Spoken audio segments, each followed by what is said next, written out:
अस्सलाम वालेकुम स्टूडेंट्स, कैसे हैं आप लोग। कल आपने पढ़ी gross anatomy of the muscles of face और आज हम डिस्कस करेंगे blood vessels, nerves and lymphatics of face. But before we study the blood supply of face, I would like to discuss few important vessels which are present in this region.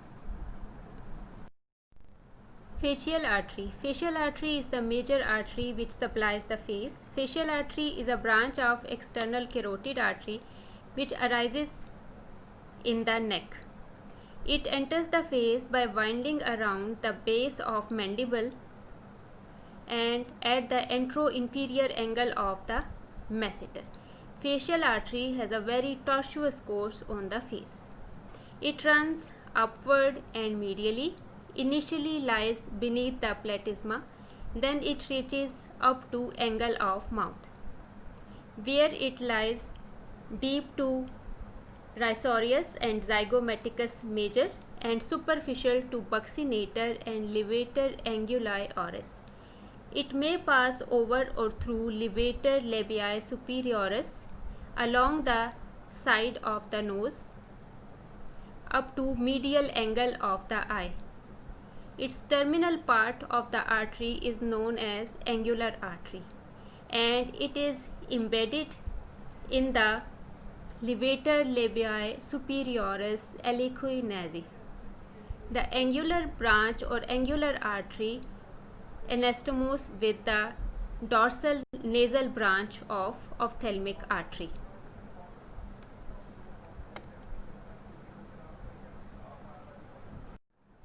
The next is the superficial temporal artery. Superficial temporal artery is one of the terminal branches of external carotid artery which arises in the parotid gland behind the neck of mandible, and here it is crossed by temporal and zygomatic branches of the facial nerve. Initially it lies deep, but then it becomes superficial when it crosses the posterior root of the zygomatic arch. It then runs up the scalp for up to 4 cm and divide into frontal and parietal branches.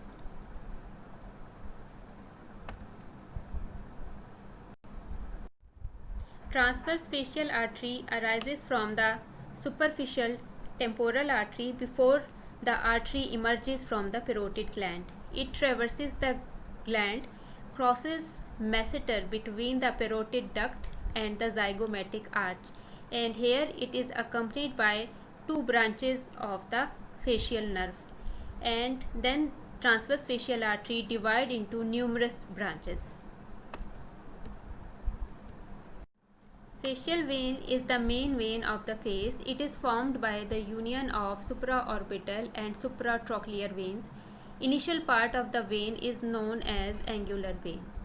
It travels obliquely downwards, where it is crossed under the zygomaticus major, rhizorius and then platysma, reaches the anterior border of the masseter and then passes over the surface of masseter, crosses the body of mandible and joins the anterior division of the retromandibular vein and form common facial vein.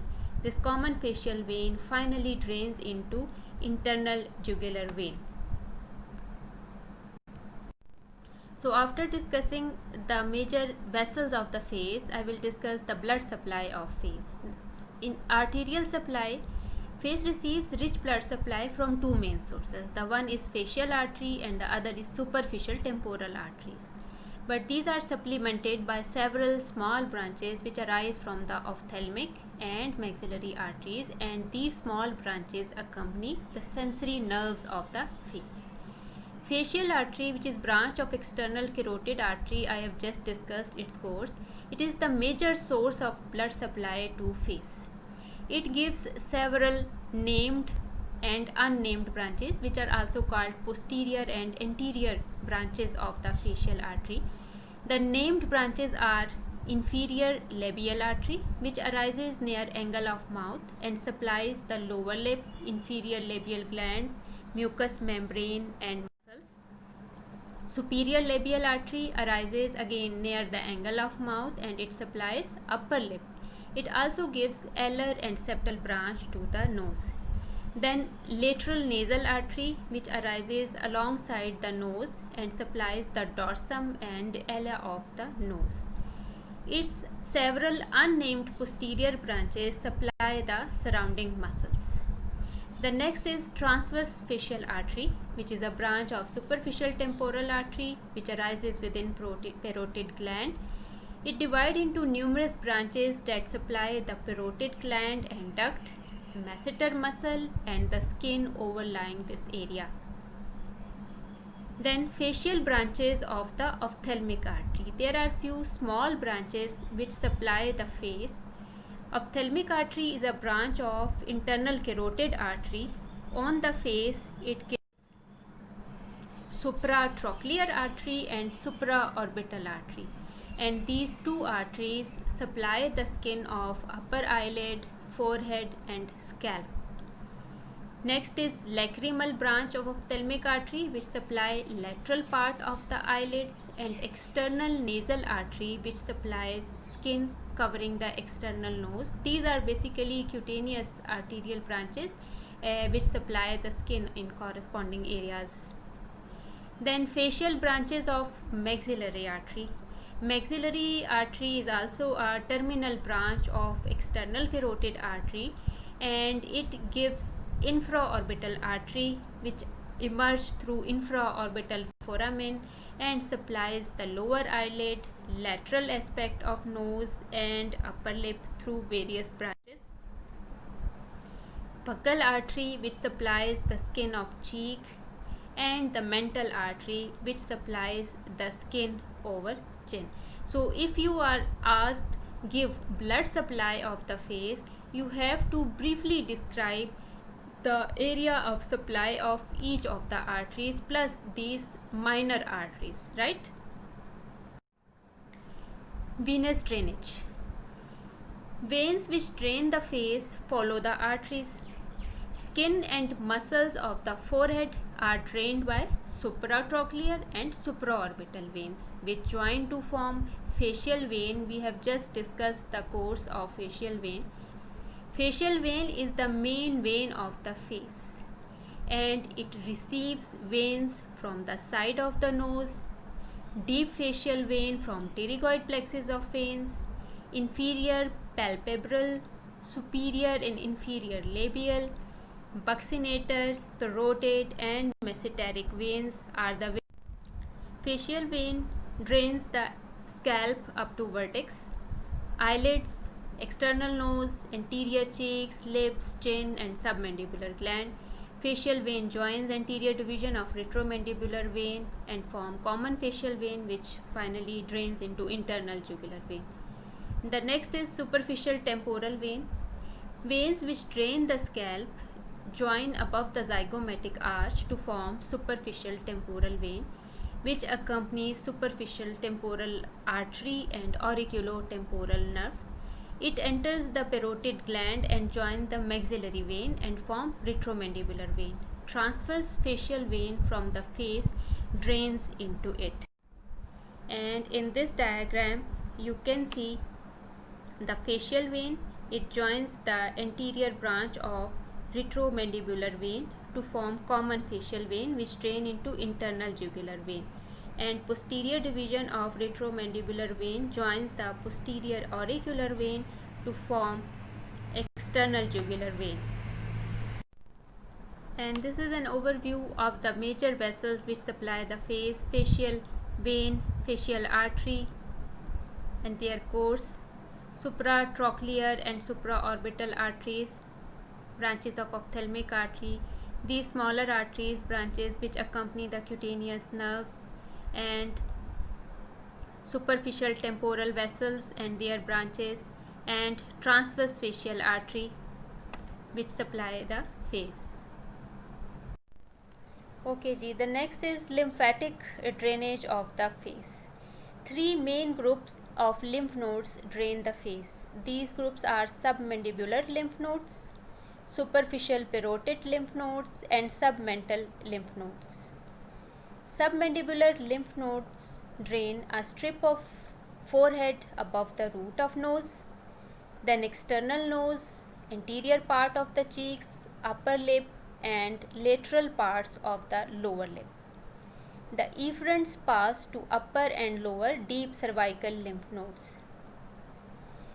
Rest of the forehead, temporal region, eyelids, skin of zygomatic region, they drain into superficial parotid lymph nodes. Their efferents also pass to deep cervical lymph nodes. These deep cervical lymph nodes are present along the course of internal jugular vein in the neck. And finally, central part of lower lip and chin drain into smaller group of lymph nodes, that is submental lymph nodes, and their efferents pass to submandibular lymph nodes. In this diagram, we can see the three major groups.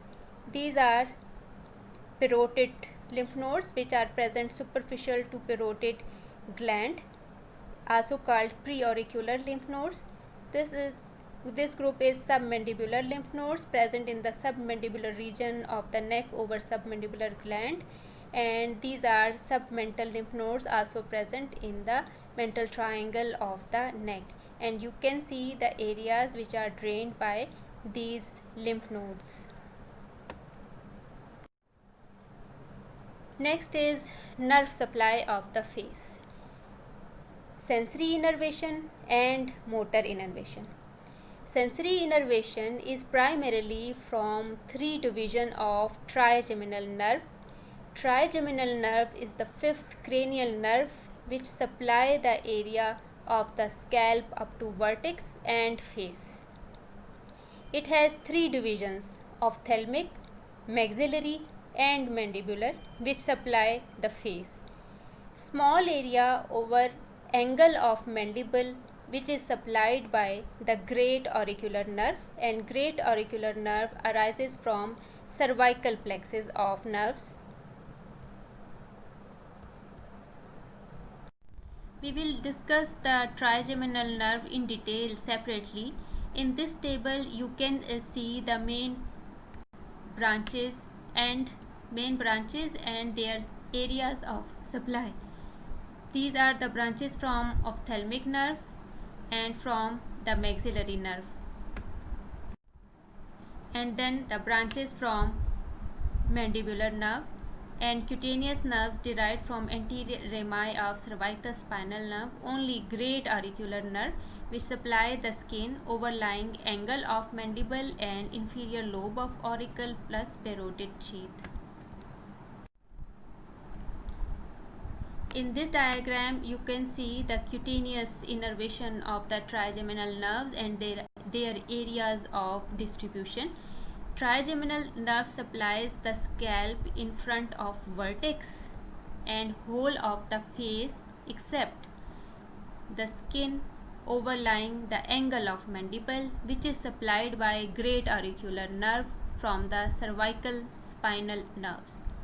We can see the area of supply of each division of the trigeminal nerve.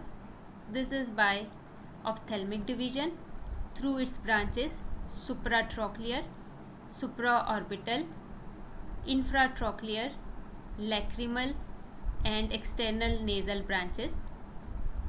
Then when we can see the area of supply of maxillary division of trigeminal nerve through its zygomaticotemporal region, supply the temple, zygomaticofacial, supply the prominence of cheeks, and infraorbital nerve, which emerges through infraorbital foramen, and through its branches, palpebral, nasal, and labial branches, it supply the face. And finally, the mandibular division of trigeminal nerve, which gives auriculotemporal nerve, which is the supply along scalp and other areas we will discuss. This is buccal branch and small mental branch. These all are cutaneous branches which supply the face. Another diagram showing the same division and branches from the ophthalmic division, from the maxillary division, and from the mandibular division. You have to memorize the branches from each divisions and their areas of supply. and this we can see the dermatomes or area of distribution, and there is little or no overlap between the branches of trigeminal nerve. Motor innervation of the face is by facial nerve. Facial nerve is the seventh cranial nerve. It supplies the face by its 5 terminal branches which emerge through anterior border of the parotid gland. These branches are temporal branch, zygomatic branch, buccal branch, marginal mandibular branch and cervical branch, and you can see the muscles which are supplied by these branches. This diagram showing the terminal branches. This is facial nerve which enters the parotid gland, and its 5 terminal branches which arises: temporal branches, zygomatic branches, and then buccal branches, marginal mandibular and cervical branches. And you can memorize these 5 branches with help of this diagram using your own 5 fingers, and put your hand on the ear like this. Now, a few important clinical correlates. One of the most frequently asked question is dangerous area or triangle of face. It is a triangular area bounded with an apex opposite the medial angles of eyes and nose, and a base is formed by the upper lip. This area is drained by facial vein, and facial vein has important communications with cavernous sinus. We have already discussed with gross anatomy of cavernous sinus. Now, any infection like a pustule, pimple or boil, an infection from this area reach the facial vein, cause thrombosis there, and facial vein is valveless, so infection may reach the cavernous sinus and cause thrombosis, cavernous sinus thrombosis. We can see these communications. Facial vein through supraorbital vein communicate with superior ophthalmic vein, and superior ophthalmic drain into cavernous sinus. This is one of the route by which infection reach to cavernous sinus, and the other important and common pathway is through deep facial vein. Deep facial vein which drains the pterygoid plexus of vein, and pterygoid plexus of vein communicates through imagery veins with the cavernous sinus. So, dangerous triangle on her beautiful face. This is the apex at the medial angle and root of nose, and this is base of triangle formed by upper lip, and this whole area is called dangerous triangle of the face. In this diagram we can see the important communications again. Superior ophthalmic vein, and this is cavernous sinus. Superior ophthalmic vein communicates with the supraorbital vein which joined with supratrochlear vein to form facial vein. This is one of the path. This is supraorbital vein, communicate with superior ophthalmic vein as it drain into cavernous sinus. And next is deep facial vein which drains pterygoid venous plexus, and it communicates with cavernous sinus through these imagery veins. Same diagram, how the veins they communicate with cavernous sinus. Superficial temporal artery as it crosses the zygomatic arch, and facial artery at anteroinferior angle of the masseter near lower margin of the mandible. These are the 2 points which are commonly used by anesthetists to take the patient pulse during surgery. So, facial artery is also called anesthetist's artery. So, this was all about the blood supply, lymphatic drainage and nerve supply of the face. Thank you so much.